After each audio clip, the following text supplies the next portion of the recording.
సుగుణాల సంపన్నుడా స్తుతిగానాల వారసుడా జీవింతును నిత్యము నీ నీడలో ఆస్వాదింతును నీ ఆటల మకరందము జీవింతును నిత్యము నీ నీడలో ఆస్వాదింతును నీ ఆటల మకరందము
ప్రైజ్ ది లార్డ్.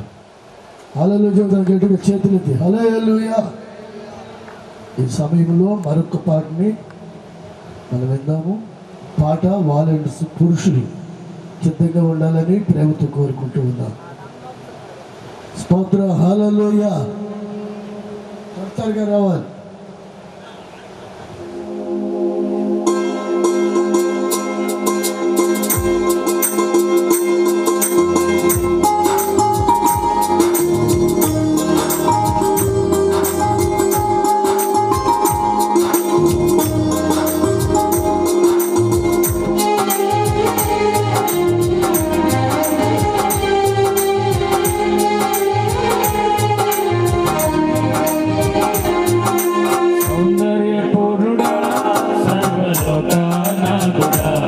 రమ్యమైన పాలక గొప్ప రక్షణ కారక యేసయ్యా నా ప్రాణ ప్రీతిగా మనసంతా నిండిన మధురానుబంధమా అతి ప్రియుడా నా ప్రాణేశ్వరా అపురూపమే నీ ముఖ దర్శనం మనసారా నిన్నే చేరి ప్రియమారా నిన్నే కొలిచి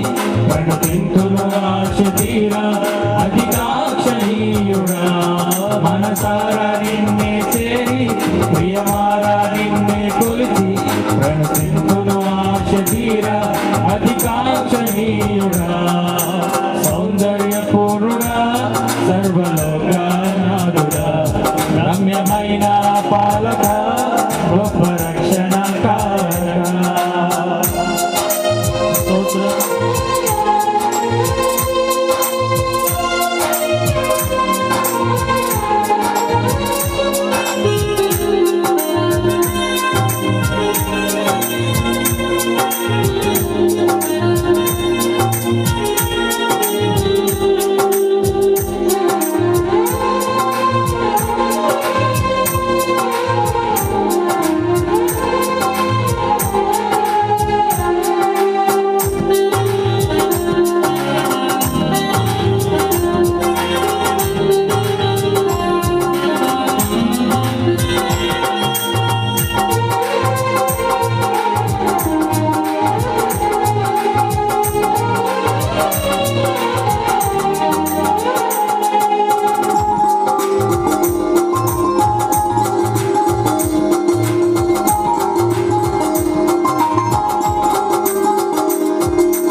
భక్తితో బ్రతుకాశించగా వాగ్దాన బలులే బలపరచెను విశ్వాస యాత్ర కడగండ్ల పాలైనను కన్నీటి కడలి చెలరేగి పొంగినను నీవే నిమ్మల పరచినావు మనసారా నిన్నే చేరి ప్రియమారా నిన్నే కొలిచి ప్రణతింతును ఆశీరా అధికాశనీయుడా మనసారా నిన్నే చేరి ప్రియమారా నిన్నే కొలిచి ప్రణతింతును ఆశీరా అధికాశనీయుడా సౌందర్యపూర్ణుడా సర్వలోకనాథుడా సత్యమైన పాలక గొప్ప రక్షణ కారక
మనసారా నిన్నే చేరి ప్రియమారా నిన్నే కొలిచి ప్రణతింతును ఆశీరా అధికాశనీయుడా మనసారా నిన్నే చేరి ప్రియమారా నిన్నే కొలిచి ప్రణతింతును ఆశీరా అధికాశనీయుడా సౌందర్యపూర్ణుడా సర్వలోకనాథుడా రమ్యమైన పాలక గొప్ప రక్షణ కారక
నిన్నే కొలచి ప్రణతింతును ఆశ తీరా అధికాంక్షణీయుడా మనసారా నిన్నే చేరి ప్రియమారా నిన్నే కొలచి ప్రణతింతును ఆశ తీరా అధికాంక్షణీయుడా సౌందర్య పూర్ణుడా సర్వలోకానాథుడా రమ్యమైన పాలక గొప్ప రక్షణకారక సౌందర్య పూర్ణుడా సర్వలోకానాథుడా రమ్యమైన పాలక గొప్ప రక్షణకారక యేసయ్యా నా ప్రాణ స్నేహిత మనసంతా నిరవిన మధురాను బంధమా యేసయ్యా నా ప్రాణ స్నేహిత మనసంతా నిరవిన మధురాను బంధమా అతి ప్రియుడా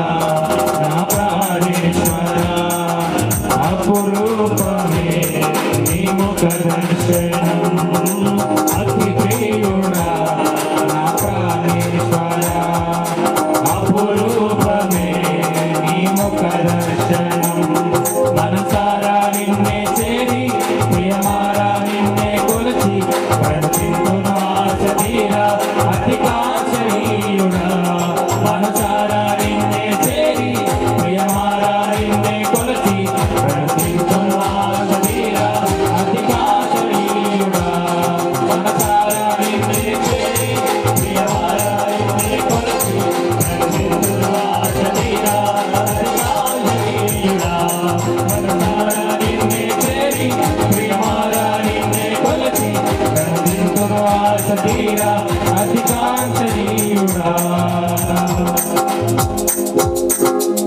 హల్లెలూయా ప్రైజ్ ది లార్డ్ స్తోత్రం.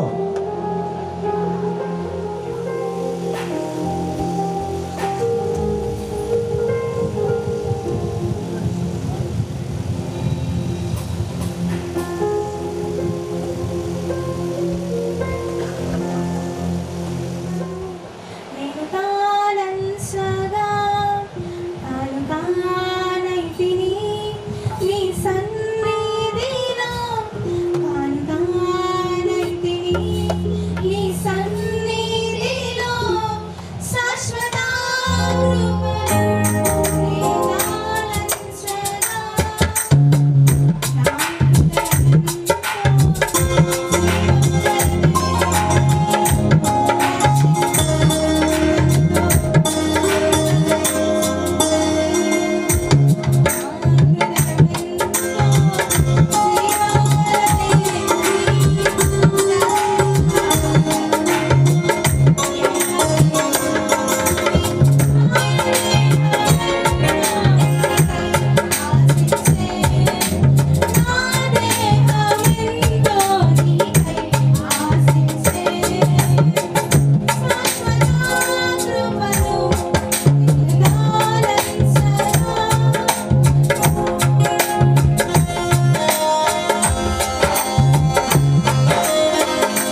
ఎవరైనా పురుషులు వచ్చారా?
దేవుని నామకి వందనాలు.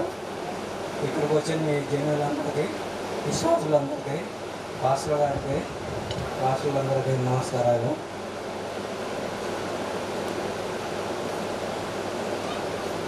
నాకు 75లో మ్యారేజ్ అయిందండి. ఆ తర్వాత 76లో నేను జాబ్లో పర్మనెంట్ అయ్యాను. నుంచి మా మేడం తోటి ఊళ్ళో చాలా తిరిగాము. హాస్పిటల్లో షుగర్కి గురుకులు సరిపడ్డాము. 99లో నేను ఇల్లు కొనుక్కునేటప్పుడు ఇప్పుడే మేము ఏ సందగాన్ని కలిసాము. అంతవరకు నాకు ఈ వస్తున్న విషయం తెలియదు. అంతకుముందు నా పెద్ద కూతురు, రెండో కూతురు, మూడో కూతురు మేదక్క సాహసంతో అక్కడ స్థిరపడ్డారు. ఆ తర్వాత నేను అన్నగారు దాంట్లో అడిగినప్పుడు ఈ గృహప్రవేశానికి మా అమ్మ పోయి అడిగితే మీ నాన్న రాలేదు కదమ్మా, మరి ఎట్లా అన్నాను. సరే నేను మరుసనాడు పోయి మనకు కనపడి ఇదేనా పరిస్థితి అని చెప్పాను. సరే ఆగస్టు 29 డేట్ ఇచ్చారు. ఆ డేట్ను ఓపెనింగ్కి రమేష్ అన్న, ఎస్లీ అన్న అంతా స్టేజ్ అరేంజ్మెంట్ చేశారు. ఈలోపు అన్న వచ్చే టైంకి వర్షం వచ్చేసారు. సరే నేను తర్వాత డేస్తా అన్నారు. తర్వాత 99 1వ తారీఖు నాడు మేము బాప్టిజం తీసుకున్నాం ఫస్ట్ అన్నగారి దగ్గర. తర్వాత 2000లో నన్ను సంఘబద్ధగా నియమించారు. అప్పటి నుంచి ఈ రోజు వరకు మేము భోజన మిస్ట్రీని అనుకున్నాను, కానీ ఎక్కడికి ఏ ఇతర ప్రాంతానికి మేము పోయలేము. అక్క, ప్రేమక్క, అక్క, మేనక్కతో మా పిల్లల సవాసమైన ఏ అలవాట్లు లేకుండా ఇంత పెద్దదే అందరూ ఉద్యోగాల్లోనే ఉన్నారు. ఒక మూడో బాబు తప్ప మిగతా వాళ్ళందరూ ఉద్యోగాల్లోనే ఉన్నారు. మా అల్లుళ్ళు కూడా ఉద్యోగంలో ఉన్నారు. అన్నగారి ఓల్ నైట్ అప్పుడు అన్నగారిని అట్టు పెట్టుకొని ఉండేవాడిని. నిలబడి అన్నగారు కాళ్ళు తీపులు పుడతా ఇది ఉండేవాళ్ళు. అప్పుడు మేము కింద కూర్చొని పిక్కలు పట్టుకొని ఎందుకంటే అయ్యా అంత గట్టికొద్దు, చిన్నగా అని చెప్పని మధ్యాహ్నం మధ్యలో 2ంటికి అయిపోయిన తర్వాత నువ్వు ఇంటికి వెళ్ళిపోతావు అడిగేవాడు. నేను పోనన్నా తెల్లారిందా ఉంటాను అని చెప్పి అన్నతోనే ఉండి తెల్లారిన తర్వాత ఇంటికి వచ్చాడు. అట్లాగా నా కుటుంబాన్ని అన్న ఇంత ఆదరగా చేశారు. తర్వాత అభిరామాష్ గారు మమ్మల్ని ఎంత ఆదరిస్తున్నారు మా కుటుంబాన్ని. ఈ కుటుంబం కూడా జరగదా అనుమానంతోనే ఉన్నాను నేను. కానీ దేవుడి దయ వల్ల, అన్న ప్రేరణ వలన ఓటం జరిగింది. నేను ఒక విషయం చెప్పాలంటే అక్కడ కట్టిన ఫ్లెక్సీ 1 గంట వరకు ఉంది. 1 గంట నుంచి దాన్ని మాయం చేశారు అన్నగారి ఫ్లెక్సీని. మళ్ళీ వెంటనే వెళ్ళి అనుకుంటే అన్నగారు చెప్పి అన్నగారు చెప్పి అక్కడ వేయించి ప్లే చేశాను. ఈ కోటానికి వచ్చిన మీ అందరికీ నేను వందనాలు. హల్లెలూయా. కూడి వచ్చిన విశ్వాసులందరికీ, బంధుమిత్రులకు అందరికీ నాకు ప్రత్యేకమైన వందనాలు తెలియజేస్తున్నాను. ఇది మా అమ్మగారి జ్ఞాపకార్థ కూడిక. ఇది మా అమ్మగారి కోరిక. ఈ ఊర్లో ఒకసారి అబ్రాం పాస్టర్ గారి చేత ప్రార్థన పెట్టించుకుని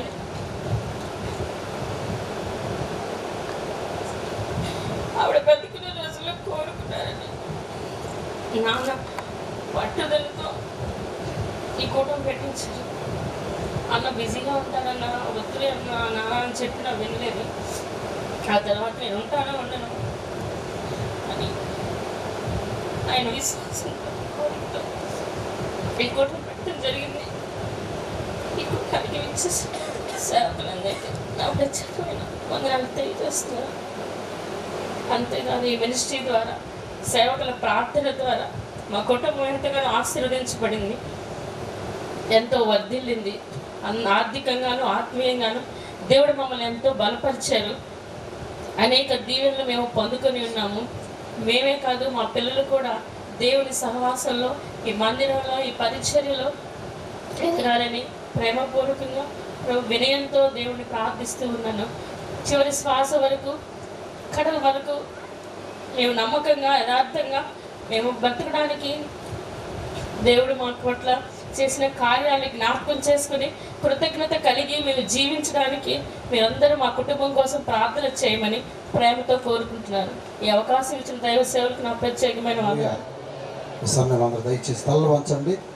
చిన్న ప్రార్థన చేసుకుని దేవుని వాక్యాన్ని విందాం. మన మధ్యలో సేవ చేస్తున్న దైవజనులు ప్రభుదాస్ వచ్చి ప్రార్థన చేస్తారు. అందరు తల్ల వంచండి, దయచేసి ప్రార్థన చేసుకుందాం.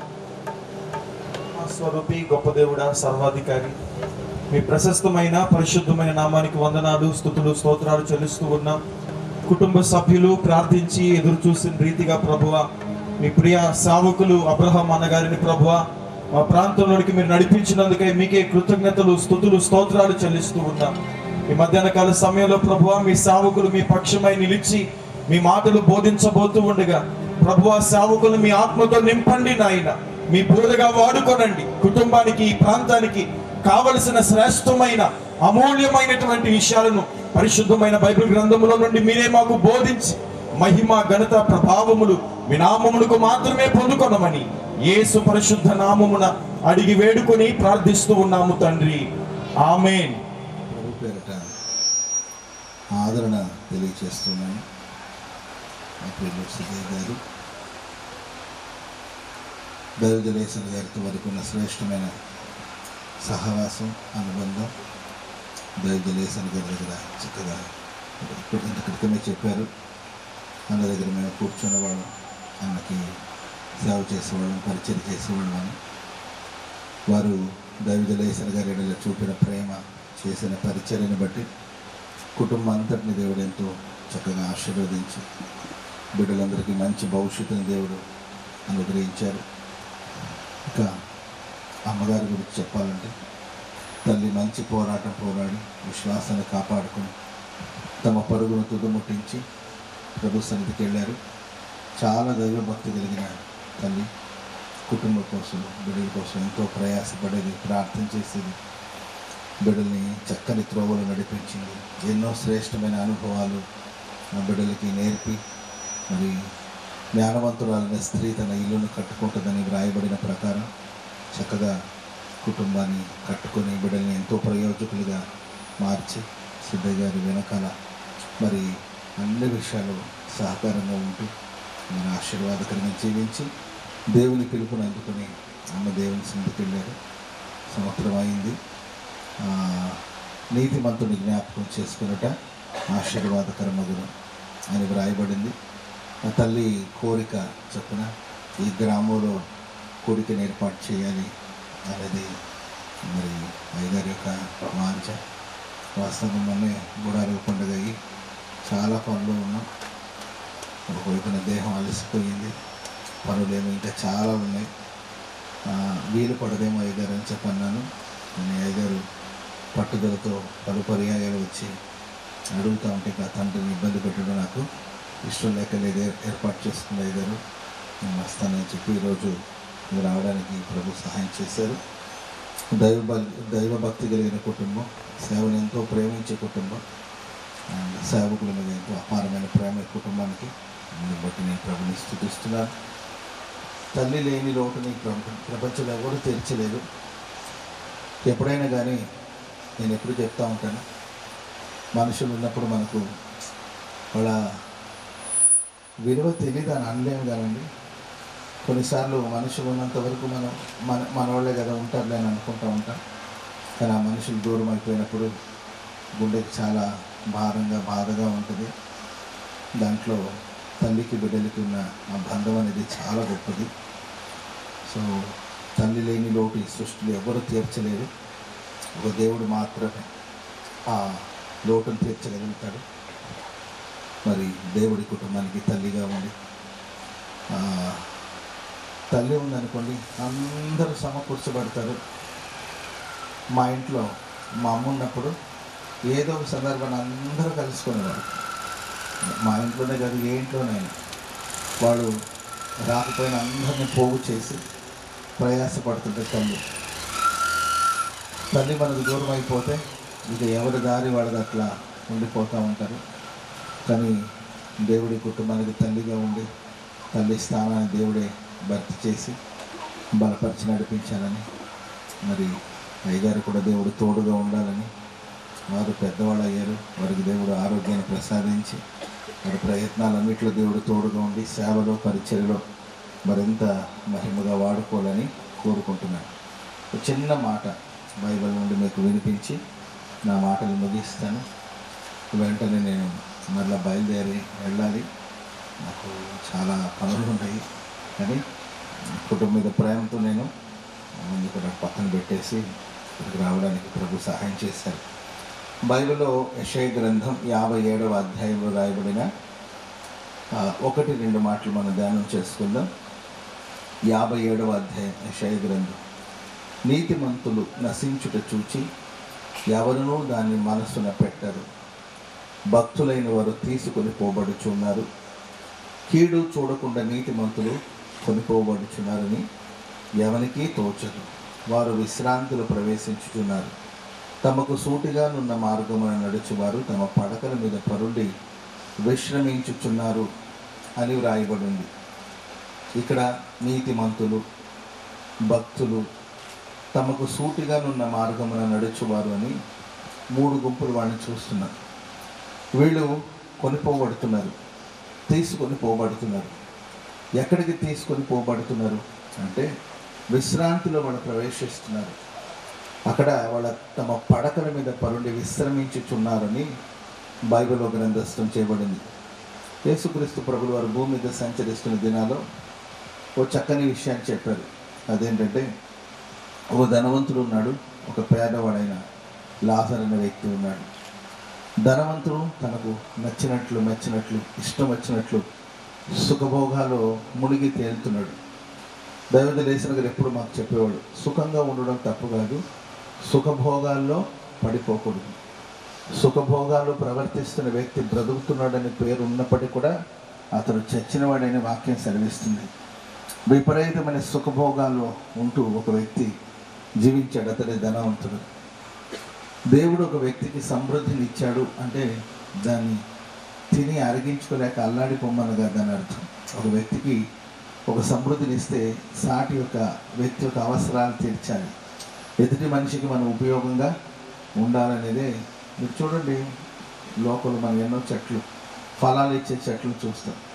ఏ చెట్టు తన ఫలాన్ని అది తిన్నట్టు మనకు తెలియదు. ఇతరులకి ప్రయోజనకరంగా సృష్టి అంతా కూడా ఇతరులకి ప్రయోజనకరంగా జీవించే అనుభవాన్ని చూస్తూ ఒక మనిషి తప్ప. మనిషి స్వార్థపూరితంగా తన స్వార్థము, తన సుఖము, తన సంతోషము, తన తిండి, తన వస్త్రాలు, నేను బాగుండాలి, నేను బాగుండాలనే తప్పు కూడా కాదు కానివ్వండి, నేనే బాగుండాలనే ఆలోచనతో మానవుడు కొనసాగించబడుతూ ఉంటాడు. ఒక ధనవంతుని దేవుడు ధనవంతుడిగా ఉంచాడు అంటే దాని అర్థం అనేకుల అవసరాలు తీర్చాలని దేవుడు అతడిగా ధనం ఇస్తాడు, ఆ సమృద్ధిని ఇస్తాడు. కానీ ఎవరికి ప్రయోజనకరంగా లేకుండా తనకి ఇష్టం వచ్చినట్లుగా జీవించాడు. మరణం అనేది అందరికీ వస్తుంది, ఇది మనం అంగీకరించాలి. స్తోత్రం చెప్పండి గట్టిగా, చెప్పండి గట్టి హల్లెలూయా. వయసు వ్యత్యాసం ఉండొచ్చేమో కానీ కొందరు త్వరగా వెళ్తారు, కొందరు తర్వాత వెళతారు. కానీ మరణం మాత్రం అందరి జీవితంలోకి వస్తుంది. కొందరు ముందే వెళ్ళిపోతారు దేవుని సన్నిధికి, కొందరు కొంతకాలం ఆగి వెళ్తారు. కానీ మరణం మాత్రం అందరికీ అది నిశ్చయం కనుక దాన్ని మనం అంగీకరించాలి. అప్పుడు మన మరణాన్ని గురించిన భయం అనేది ఉండదు. స్తోత్రం చెప్పండి అందరు గట్టిగా.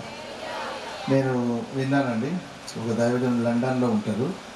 లండన్లో ఉంటే దేవుడు ఆయనకి చెప్పారంటే, నీవు రేపు మరణిస్తావు, నీవు రేపు చనిపోతావు అని దేవుని స్వరం ఆయనకు వినిపించిందంట. వెంటనే ఇండియాలో ఉన్న వాళ్ళ దైవ సేవకులకి పెద్దలకు చెప్పాడంట, దేవుడు రేపటి రోజు నాకు సమయాన్ని నిర్ణయించాడు, నేను మరణిస్తున్నాను అని అంటే, అప్పుడు ఆ దైవజనులు అన్నారంట, మరి ఏం చేద్దామంటే, ఇక్కడ నేను చనిపోయాను అనుకోండి, ఇక్కడ చనిపోయి పాతి పెట్టడం కనుక కష్టం కనుక నేను మన భారతదేశానికి వచ్చేస్తే అక్కడ మరణించాను అనుకో, అక్కడ పరిశుద్ధులందరూ సమాధుల్లో నేను కూడా ఉంచడం జరుగుతుంది, నన్ను కూడా ఉంచడం జరుగుతుంది కనుక నేను వచ్చేస్తానంటే, అప్పుడు ఇక్కడున్న సేవకులు వాళ్ళు చెప్పారంటే సరే త్వరగా నువ్వు ఫ్లైట్ ఏదైనా పట్టుకుని మొత్తం మీద వచ్చేసి నీవు వచ్చేసరికి నీ అంతిమ యాత్ర కార్యక్రమానికి మేము సిద్ధం చేస్తాం. స్తోత్రం చెప్పడం గట్టిగా. ఎంత గొప్ప విశ్వాసం ఉంది అసలు. ఆయన వీడికి చెప్పడం, అవునా బ్రదర్ నేను ఏదైనా పెద్ద డాక్టర్తో మాట్లాడతాను అని కాదు, అంతిమ యాత్ర కార్యక్రమానికి నేను సిద్ధం చేస్తాను, మీరు త్వరగా రండి అంటే ఆయన రోజు సాయంత్రం దిగారండి, ఇండియా వచ్చారు. ఆ తర్వాత ఆయనకి అంతిమ యాత్ర కార్యక్రమానికి కావాల్సిన అన్ని సిద్ధపరిచాడు. వచ్చాడు, అందరిని పలకరించాడు, చక్కగా భోజనం చేశాడు, స్నానం చేశాడు, సిద్ధపడ్డాడు, మంచం మీద వెళ్ళి పడుకున్నాడండి. ప్రార్థన చేసే సమూహం అంతా కూడా ఆయన చుట్టూ ఏ జబ్బు లేదు, రోగం లేదు, ఇంకేం లేదు, ప్రశాంతంగా పడుకోండి. దేవుని సమయం వచ్చింది, ప్రజలందరూ కృప కలుగును కాకంటే తన ఆత్మను ప్రభుకి అప్పగించేసి. స్తోత్రం చెప్పండి గట్టిగా, చెప్పండి గట్టిగా హల్లెలూయా. మరణాన్ని కొంతమంది మరణాన్ని అదేదో పెద్ద ప్రమాదంలాగా భావిస్తారు. కొందరు మరణాన్ని కూడా సెలబ్రేట్ చేసుకుంటారు, మరణాన్ని కూడా ఉత్సవంలాగా జరుపుకుంటారు. ఎందుకంటే మనం మరణిస్తే దేవుని సన్నిధికి వెళ్తాం. భక్తుడు అంటాడు, నా మటుకైతే బ్రతుకుడు ఎక్కిరిస్తే చావైతే నాకు లాభం. ఆమె చెప్పండి గట్టిగా, చెప్పండి గట్టిగా హల్లెలూయా. కనుక ఎవరికైనా చావు వస్తుందంటే పెద్దగా ఫీల్ అవ్వాల్సిన అవసరం లేదండి. ఎందుకంటే మనం మరణిస్తే యేసు రక్తం చేత కడగబడిన వారు, దేవుని వాక్యమైన ఉదక స్నానం ద్వారా పవిత్రపరచబడిన వారు, పరిశుద్ధాత్మని చేత నడిపించబడుతున్న దేవుని ప్రజలు మనకు మరణం మహిమగా ప్రభు మారుస్తారు. ధనవంతుడికి మరణం వచ్చింది, ఆయన మరణించి ఎక్కడికి వెళ్ళాడంటే అగ్ని ఆరదు, పురుగు చావదు, అలాంటి ఒక భయానకమైన పరిస్థితుల్లోనికి ఆయన నెట్టివేయబడ్డాడు. పేదవాడైన లాజరు భూమి మీద ఐశ్వర్యవంతుడుగా ఆయన లేనప్పటికీ కూడా దేవుని భయభక్తులు కలిగిన నీతిమంతుడు, ఆ నీతిమంతుని ఆత్మను కొనిపోవడానికి కోసం దేవదూతలు వచ్చారంట. స్తోత్రం చెప్పడం గట్టిగా హల్లెలూయా.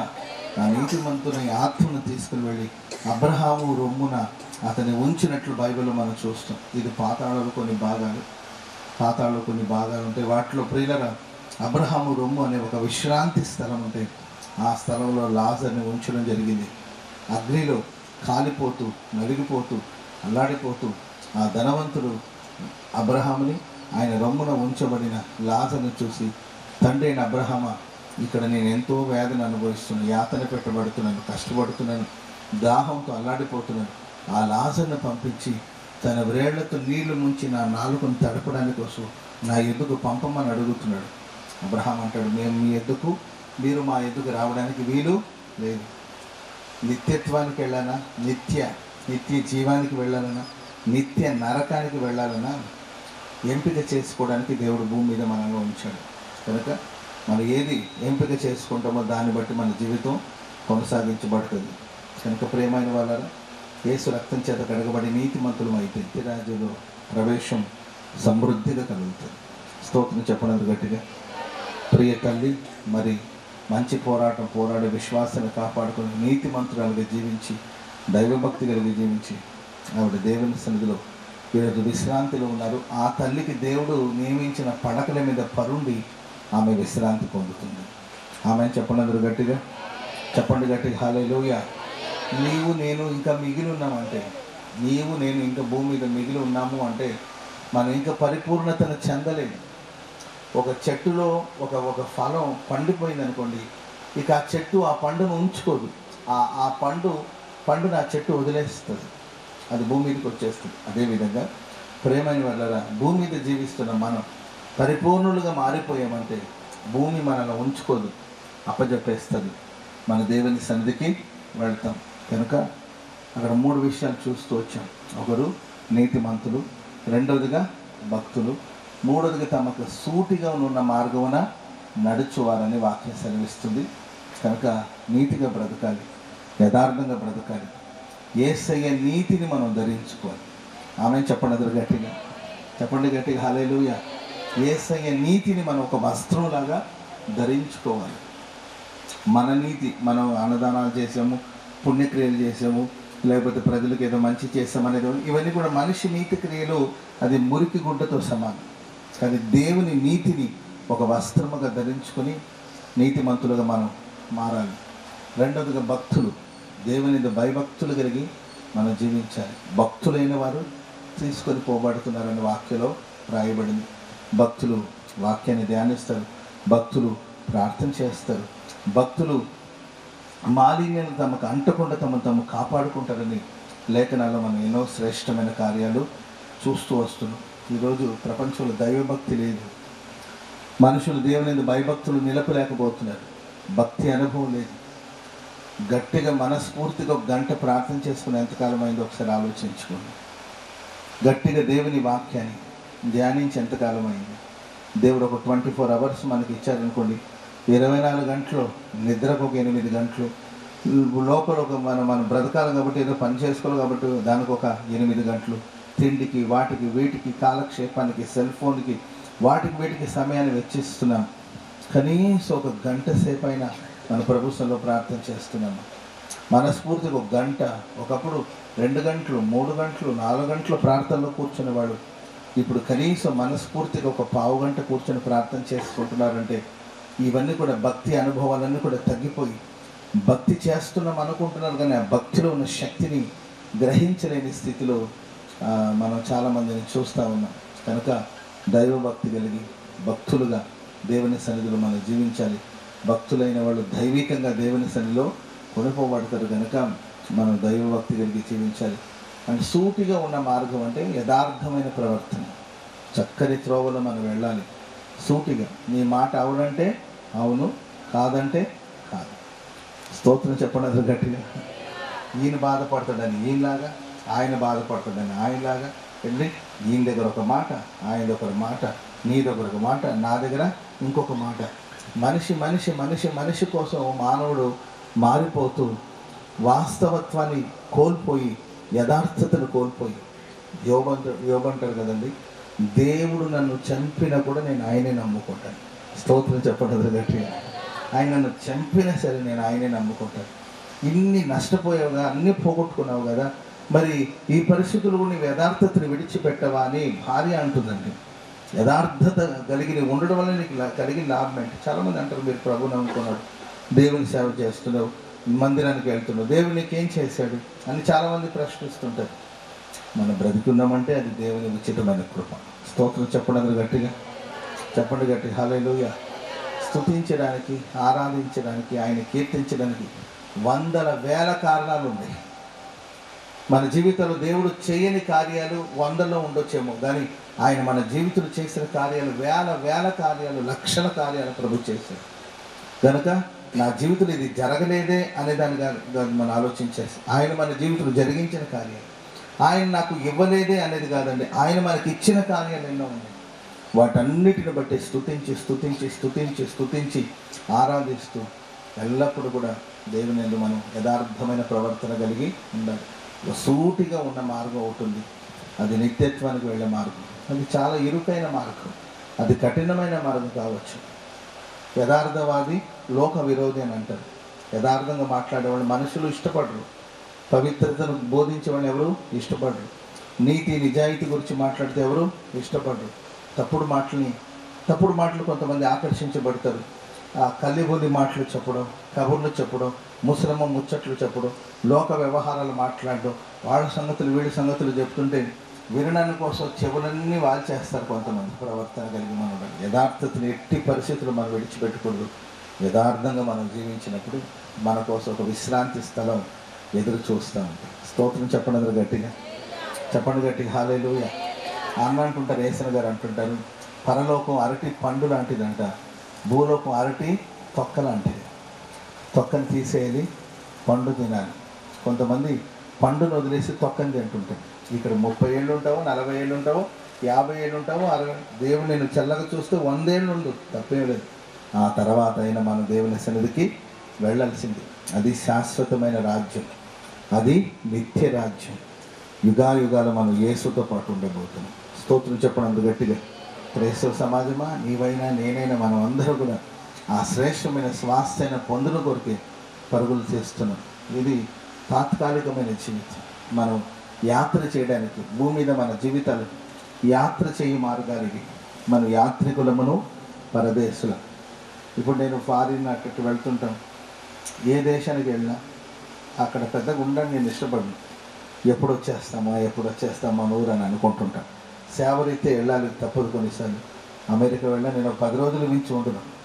వెంటనే రావాలి, మన ప్రజల్ని చూడాలి, కూటాలకు వెళ్ళాలి, సభలకు వెళ్ళాలి, సువార్త ప్రకటించాలి, మన వాళ్ళని చూడాలి, మన ప్రాంతానికి రావాలి, మన తిండి తినాలి. స్తోత్రం చెప్పండి గట్టిగా. అక్కడ ఎంత కాస్ట్లీ ఫుడ్ ఉన్నా, ఎంత కాస్ట్లీ హోటల్స్లో ఉంటున్నా కూడా మనసంతా ఇండియా మీదే ఉంటుంది. ఎప్పుడు మన ఆంధ్ర వస్తాము, ఎప్పుడు గుంటూరు వస్తాము, ఎప్పుడు మన వాళ్ళందరూ చూస్తామని మనసు పరితపిస్తూ ఉంటుంది. సేవరీతి అక్కడికి వెళ్ళినా అదొక 10 రోజులు, 15 రోజులు, ఆ తర్వాత వెంటనే రావడానికి నేను ఇంట్రెస్ట్ చూపిస్తూ ఉంటాను. అదేవిధంగా ప్రియులారా, భూమి మీద మనం యాత్ర చేయడానికి కోసం వచ్చాం. ఇక్కడ ఎంతకాలం ఉంటామో తెలియదు. మన మనసంతా కూడా మన పౌర స్థితి హక్కు పరలోకమందు ఉన్నది. ఎప్పుడు వెళ్ళినా దేవుని చేరుకుంటానన్న ఆశ మనకుండాలి. ఆమె చెప్పలేదు గట్టిగా.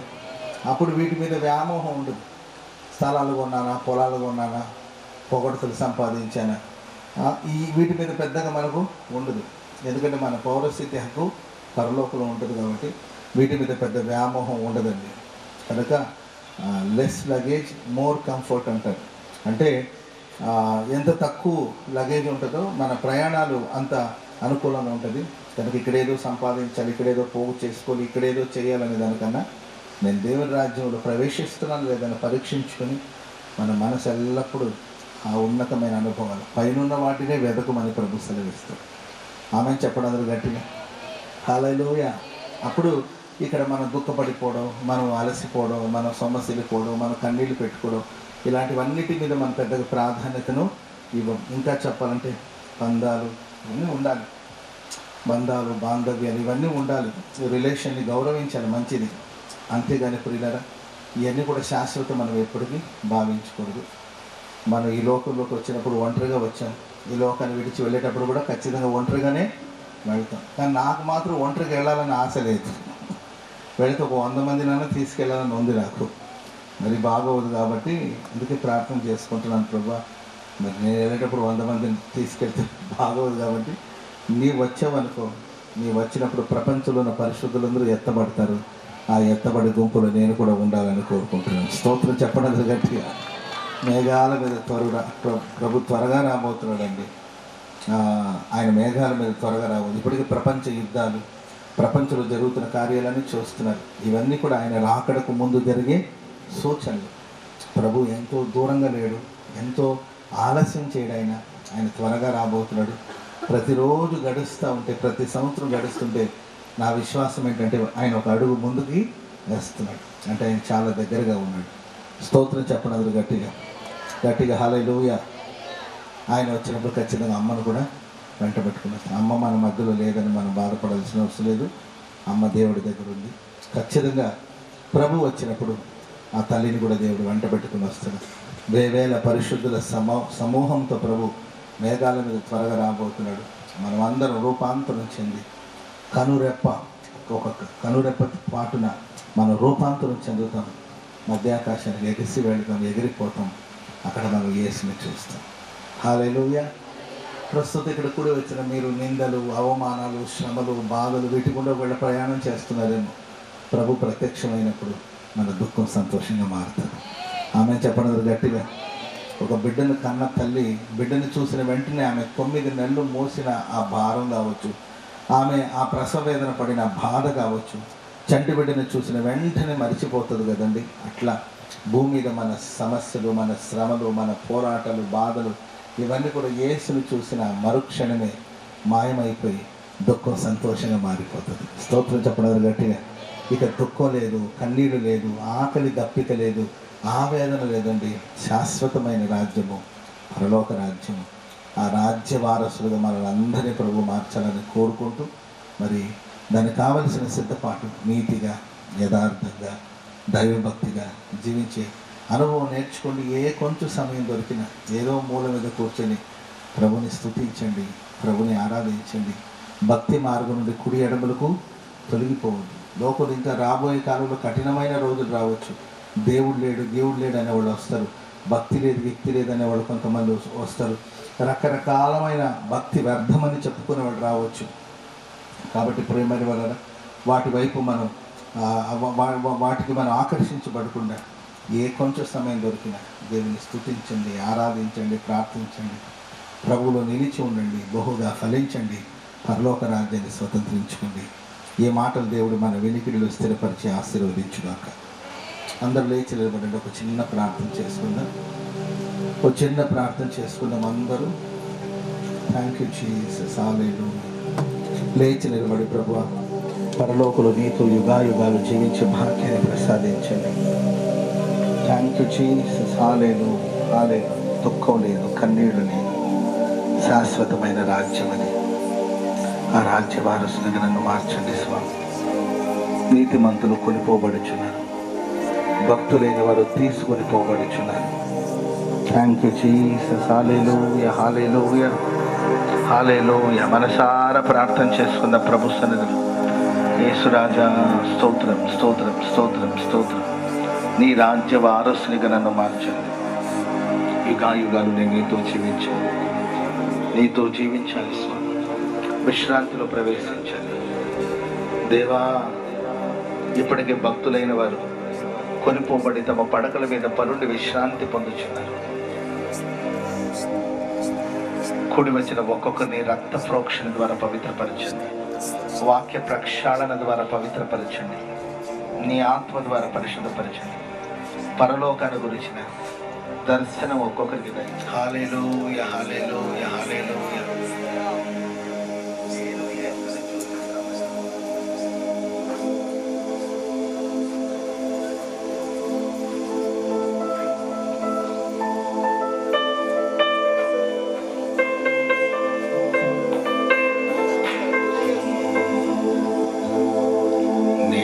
యేసుని చూసే సమయం బహు సమీపమాయని, శుభప్రదమైన ఈ నిరీక్షణతో శృతి చేయబడిని నా జీవితం.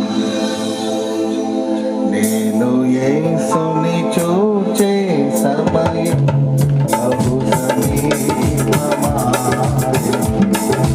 శుభప్రదమైన ఈ నిరీక్షణతో శృతి చేయబడిని నా జీవితం. శుభప్రదమైన ఈ నిరీక్షణతో శృతి చేయబడిని నా జీవితం. నేను యేసుని చూసే సమయం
కష్టమైన మార్గం, నీటి మార్గం, శ్రమల మార్గం, ఇరుకు మార్గం, అది సూటిగా వచ్చే మార్గం.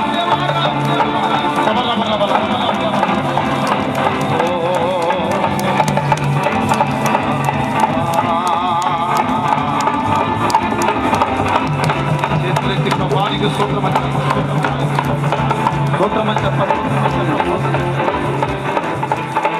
కృపగల తండ్రి, పరిశుద్ధడానికి స్తోత్రం చెల్లిస్తున్నా. చిన్న కార్యక్రమాన్ని ప్రభా చాలా ఆశీర్వాదకరంగా మీరు జరిగించారు స్వామి, నీకు స్తోత్రం చెల్లిస్తున్నాను. ఏర్పాటును ప్రభా మీరు కనపరిచినందుకు దేవానికి స్తోత్రం చెల్లిస్తున్నాను. అద్భుతమైనటువంటి కృప తండ్రి మీద ఆశుడికి మీరు దయచేస్తున్నాను. ఆయన మా ముందు ఆయన గతించిపోయినటువంటి వ్యక్తులు చాలామంది ఉన్నారు స్వామి.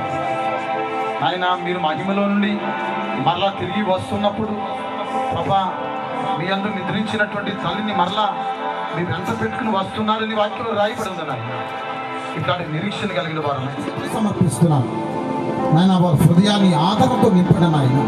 మీకు స్తోత్రములు. ఆర్పాటంతోనూ ప్రధాన దూత శబ్దంతోనూ దేవుని పూర్వత మీరు దిగిరాబోతున్నారు స్వామి. మిమ్మల్ని ఎదుర్కొనే నిరీక్షణ, విశ్వాసము, ప్రేమ, భక్తి మాలో కలుగుతుందని ప్రార్థిస్తున్నాను.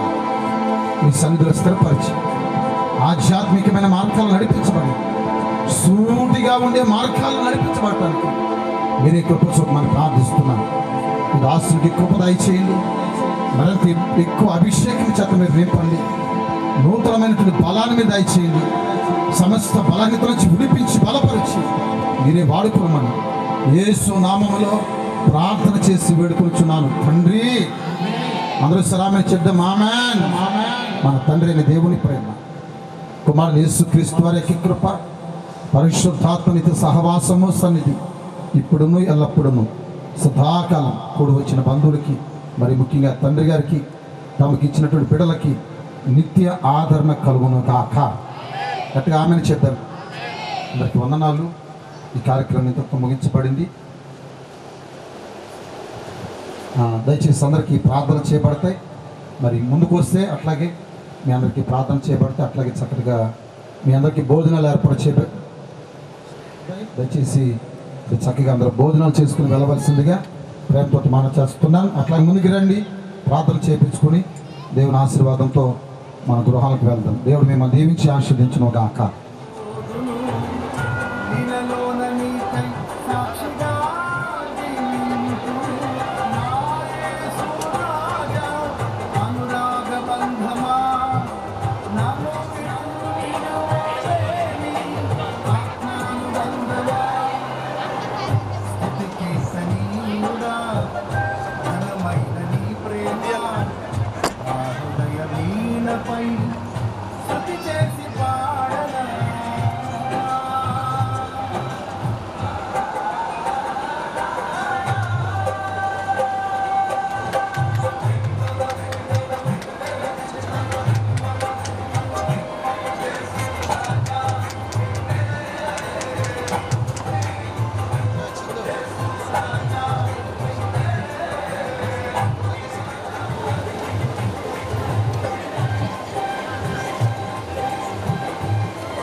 ధైర్యం ప్రాణాత్మదేహం సర్వదా